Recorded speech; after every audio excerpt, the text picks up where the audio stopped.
Hello and welcome to the first episode of our new podcast. If you missed the introduction to who we are, kind of the purpose of the podcast and where we're going to go with it, please go and listen back to it. We'll give a little bit more explanation. Within it, again, we speak about purpose, who we are, what brought us to creating this resource. So let's jump into the topic of this first episode, which is going to be based on what to wear. Now, this might seem like a novel place to start, but as we'll reveal, this is often an unspoken element to applied practice as a sports psych. Yet what we are wearing can have a huge influence on the impressions that we make and subsequent rapport building with clients, colleagues, athletes, parents, coaches, whoever is around that environment. We've also both found ourselves being asked by students, trainees, and those that we work around, especially going into a new sport, posing the question of what should I wear? So, Tom, would you like to share your thoughts to kick off this conversation? Yeah, so I think the first point to make and the really and really important point to make is that this isn't necessarily covered in any form of education or when you're going through that BSc and MSc route way within the psychological program. So it's an extremely valid question to ask to begin with in terms of what to wear. So for me, especially when you're going through the, what's it called? Oh my God, what's the name of it? Supervised practice? Placement. No. Placement is what I'm looking for. So when you're going through the placement process, you aren't often given kit. You have to wear your own kit and you turn up in your own traditionally sports gear and immediately look different to everyone else. For me, one of the big questions as I then move through into a number of different roles is, do I wear boots or trainers when I'm out on the pitch? So I had a big internal conversation about I'm not playing or technical staff. So is there any reason for me to have my boots on, whether that be on the pitch during a warm up for pre-game or whether that be on the side of the pitch during training? Is there any need for me to have football boots on alongside the rest of the technical and playing staff? I personally always went yes to this question. Yeah. I'm really comfortable to put my boots on. And I'm also really comfortable to knock the ball about with any players should they wish to do that. Again, potentially not my role to do that, but I also don't think I'm overstepping any form of barriers or relationships by doing that. But the length of time it took for me to have that internal conversation about boots or trainers probably leads into why this conversation, this particular topic, is really important. I don't know if you've got any thoughts on something similar. I know you'd mentioned previous about kind of people in and around university when you were training, you were doing your education, alluded to some of these elements because they were actively working as applied practitioners. So did you want to just mention kind of what they were saying as you were a student, albeit it wasn't hyper focused on? There were little snippets of information that I think you said people were revealing to you to allow you to be comfortable to go kind of boots or trainers, kind of what do I wear? I think for me, there was I had great exposure at university to lots of lecturers who worked in applied practice in Premier League football and in first team football. And a lot of those individuals did wear the suits and the trousers and the shoes. Now, just from deciphering common sense, that isn't appropriate when you're heading to your potential first placement within an academy setup. That's obviously not what to wear. But it does leave you the question of, okay, then, but what do I wear? And I think knowing that it isn't as far that end in terms of the suit and tie and being prepped that way, but it does leave you questions of should I be a little bit smarter in inverted commas than those coaches and those S&C staff or nutritionists that are around you. So although it wasn't covered, you got almost inadvertent snippets into what people did wear in these environments, but I'm not sure that particularly helped my inner thought process when going into these environments, because although the exposure to these individuals who are working at the top level of Premier League football is brilliant, it doesn't necessarily relate for this particular topic when you're going to your first placement in academy football or first job role in academy football. And I think that was a really interesting point for me. Yeah. And I think what you've mentioned nicely there is you've mentioned about it being common sense. And I'm sat there listening to it going, 100%, I didn't have the common sense going into my first opportunity to do exactly that. Because I know fine well, and I'm happy to mention about, I know the first opportunity I got was in and around a football club. Day one, I went in literally with a leather bag and shoes, and they weren't exactly formal trousers, but they weren't jeans or joggers either. And just went, this is what I think. It's a formal role, as you've mentioned. It's a professional role. University had mentioned about kind of consultancies, and obviously there was a lot of medical elements and health and clinical provisions and conversations. So I just thought, right, I'm going to go in dressed as the professional that I think a psychologist looks like. And then very quickly went, no, they've just asked me to go out on the grass and I've got shoes on. And we're just like, oh, if the ground could have swallowed me up in that moment, or I could have gone back to the car and picked some boots up or trainers, I would have done. But again, that was that element of brilliant if you got some of the insight, brilliant if you got some of the hindsight and the common sense, like you mentioned. But 100%, I've made that mistake. And I know we'll go on to mention other mistakes that we've both made as we've gone through. But yeah, standing there on a pitch, on soggy, wet ground, in mud, with formal shoes on was a very quick lesson I learned. And the first place I got to do sports psychology and went, yeah, this is going to require a little bit of a rethink of what we look like doing this job. I know obviously you've worked in different organizations, as you mentioned too, but there's an important element obviously for where you sit at the moment in regards to what you wear, because it's mandated. Mm-hmm. Do you want to just speak around that a little bit there, Tom? Yeah, so I think for me, obviously, when you go into varying organisations, whether that be in a part-time or a full-time role, as an employed member of staff, you are often given the organisation's kit. And that's what's currently happened to me. I've been given kit that I wear. It's the same as everyone else. So I wear the exact same colour, the exact same kit as every other staff member in the building. And for me, I've always found that really important, that actually as a member of staff for this particular organisation, I'm wearing the same as everyone else in the building. And the reasoning for this is behind, sometimes for some individuals or some athletes, it can be difficult to go and seek a conversation or seek support from the psychologist in the club or in the organisation. And wearing potentially different kit or wearing something that isn't quite the same as the rest of the staff, I felt to begin with could potentially add to that little bit of nervousness or a little bit of anxiousness in coming forwards to spark that initial conversation, especially when you're a new staff member in the door. I think if being at this organisation for a couple of seasons now, if I was to change kit now and wear different to other people, I don't necessarily think that would matter for me because the relationships have been built. However, if we were to bring someone else into supporting this role and give them separate kit, different to everyone else in the building, I'm not sure when they didn't have those pre-relationships already built, how easy it would be to build them and for those individuals to come forward to potentially access the conversational support that they could get from that particular individual. So I think it's subjective, which I think is the reason why we're having the conversation. But that is my personal opinion on it, of how I've navigated to this point, and a few reflections really. What about yourself in terms of obviously your academy football experiences and the kit you were asked to wear for that particular organisation?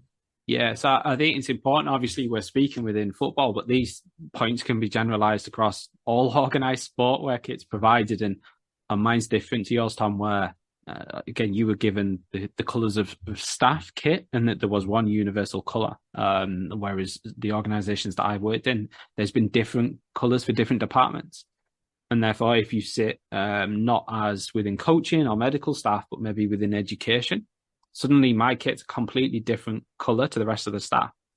And that can be useful, but a hindrance as well, as you've alluded to. So there's a visible barrier that's presented, like you mentioned, where he looks different, and therefore, do we interact with him the same as the other staff, or is the psychologist different? And that could be a barrier from a new face in there, and they're still getting to know me. It makes a role that might be quite elusive and vague initially. even more because why does he look different? Why is he out on the grass when no one else wearing that colour ever comes out on the grass? Because education don't come out here, for example. At the same time, I think there's a benefit to that as well, that visibly for the players, I look different, obviously. I'm in a different colour, and that means that when they look over to the coaching staff who are all on the grass, they're all in a group, even if I'm there speaking in and around them, there's a difference. I'm still a bit of an outlier. It's still a differentiator of how I'm different to the medical physio coaching staff. And I think that benefits us from a sports psych perspective, because if they, as players, see me speaking with coaches, they're reminded that I'm not a coach. And obviously we have different or established rules around confidentiality and these elements of trust and not sharing information. Whereas if a player sees me dressed like a coach speaking to the coaches, they might think that that information is being shared, but because they've got a visible reminder that I'm not part of that playing staff, I'd like to think whether on a conscious or unconscious level, it just helps us differentiate and them to remember that it's a different role. Yes, it can feel a little bit isolating, as you mentioned, because all of a sudden you don't quite look the same as everyone else, even though maybe you've got the same badge on your chest. Is a reminder that you do still stick out a little bit like a sore thumb. But like I said, I think that's a benefit for everyone, including myself, to even remember that I'm in a different role to everyone else. I'm wearing a different hat, and therefore how I behave, how I interact, what I do is still different. And that's fine because I'm doing a different role. So sometimes that's been a useful reminder that, again, if I'm not going to be stood in the middle of a training session and I'm going to be on the periphery or a few pitches away or wherever, it almost reassures me that that's all right, because I remember that I'm there doing a different role than everyone else. And therefore, there isn't anyone that I can copy off. It's a little bit unique. Does that make sense, kind of how I'm saying that there, Tom? Of course, yeah, and I think that's important as to why this conversation's happening, because there is two completely different experiences in the same football, although albeit not the same organisation, the same footballing world or universe or environment, whatever you'd like to call it. Two very different experiences that are potentially getting the same result in terms of being able to have conversations with those who may require it, being able to fit into the environment, be able to be part of the team, but also letting the players know that you're also slightly disconnected from that technical and playing staff, and that you are able to almost converse around the different elements of information that they might want to. And I think this is why it's so, I know I keep repeating that point, but this is why it's so important that this conversation is happening. I think if you didn't mind, we'd be able to go back to a point that I just mentioned earlier around the boots and the trainers. So from your particular experience as someone that was wearing a slightly different coloured kit to the rest of the playing and technical staff, did you have that inner dialogue around the boots or the trainers question? Like, I'm already wearing slightly separate kit. Do I try and breach my into that with the boots, or do I stick to the trainers and remain just the separated kit that I am wearing currently? Yeah, so it's not really going to be a really technical answer, really. But ultimately, my decision came down on, is it really wet outside or not?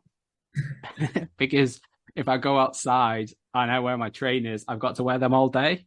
And if it's really muddy outside, I'm just going to be carting mud everywhere. Therefore, is it just worth putting some boots on and then coming back in, and then I've got dry footwear? So it's probably not as complex as, do I want to look similar or different, or how is this being perceived by everyone else? There's almost a level of kind of what makes sense. And as you alluded to, kind of what's comfortable.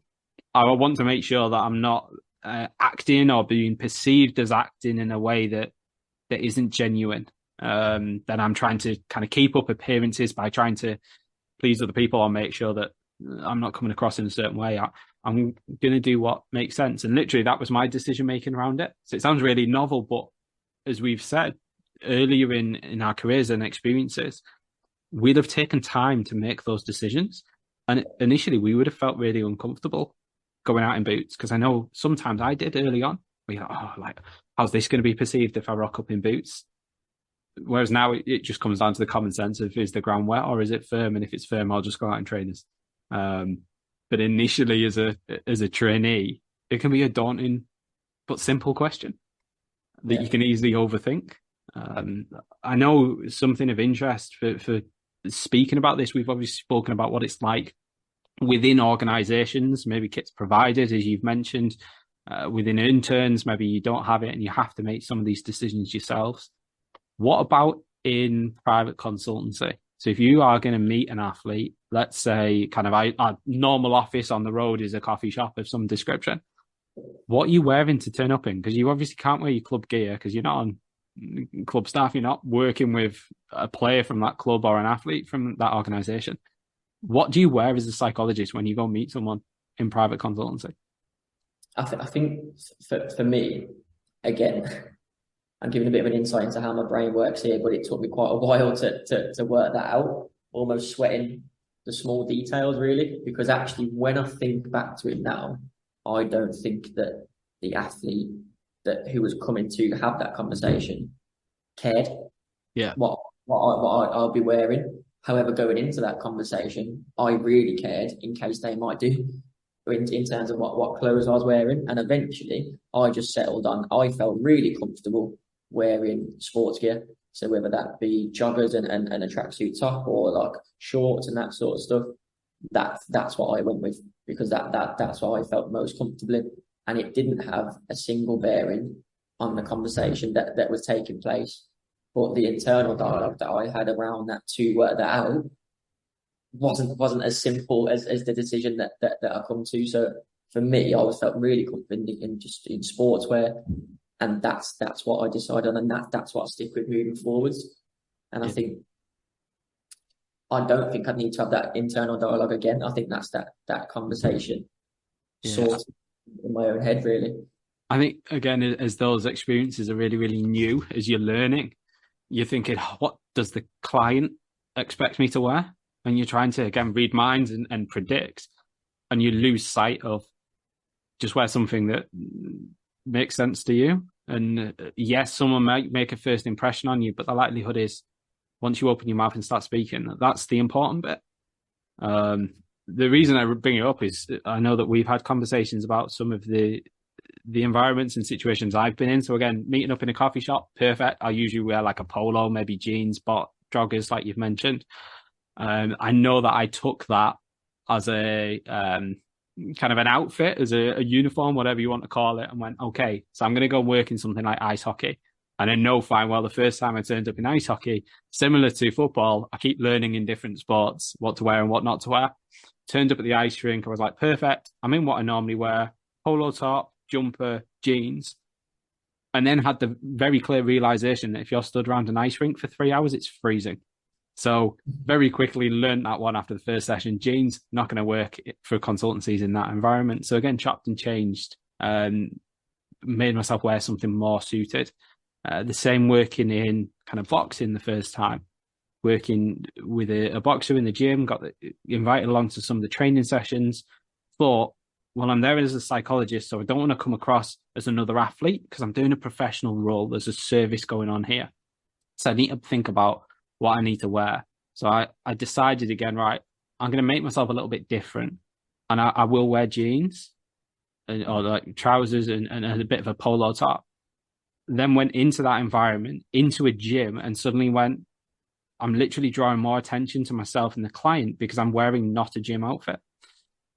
And again, what started off as a rational way to approach it, I realized having done it was, this isn't right because I'm drawing more attention than I meant to by trying to not make myself look like just another athlete or a mate and blur some of the professional boundaries of how that would look. But now I've kind of not done it incorrectly, but there's another barrier or a topic that's come up because of that. So again, it's encouraged me to think on what we keep emphasizing. This is a simple question, but with actually a bit of thought as well, especially if I'm going into a new environment. I have to consider again the common sense elements of what is the environment actually like, and if I don't know, can I just ask and just say what other people are wearing, or As someone that's already working in it, I know we both get requests off trainees, students, interns that say, oh, I'm going to go into this environment. What do people actually wear? Which is brilliant because it means people are starting to have those conversations about stuff that we probably deem as novel and trivial, but actually they're quite important because we know if you don't feel comfortable doing what you're doing, it has an effect on your confidence, it has an effect on your delivery, subsequently like your quality of work, all just on your appearance of what you've decided to wear or not wear, for example. Did you have anything else that you wanted to add in regards to kind of what you wear and the appearance style? I just think you hit the nail on the head there in terms of that context is key as well to what you're going into. Like, although we've had this conversation, in my opinion, we've had it to allow others to not have to have the quite intense internal dialogues and thought processes that we may have gone through to get to what can often be a really simple decision. And I think because of the education that you go through and understanding the underpinning theories and the different philosophies you can come from in order to support an athlete, you feel very comfortable with that information when you're going into a conversation, and you do start to sweat the little things like what you're going to wear, because it's so trivial, it isn't often covered. So it's almost like a blessing and a curse in terms of we've had these longer conversations with ourselves and with peers in order to get to a stage where it's a really simple answer or a really simple conversation for yourself. It doesn't have to be this deep, meaningful 15-minute internal dialogue where you're working out what you need to wear. It is just what you feel most comfortable in order to best get out of the environment and or best access different individuals within that environment that you can. And I think that for me is one of the most important points of this conversation. Yeah, and I think that's a great point for us to bring this first episode of this podcast to a close on. We obviously look forward to you joining us for the next episode. It'll be the same speakers, it's a different topic, and we'll speak soon.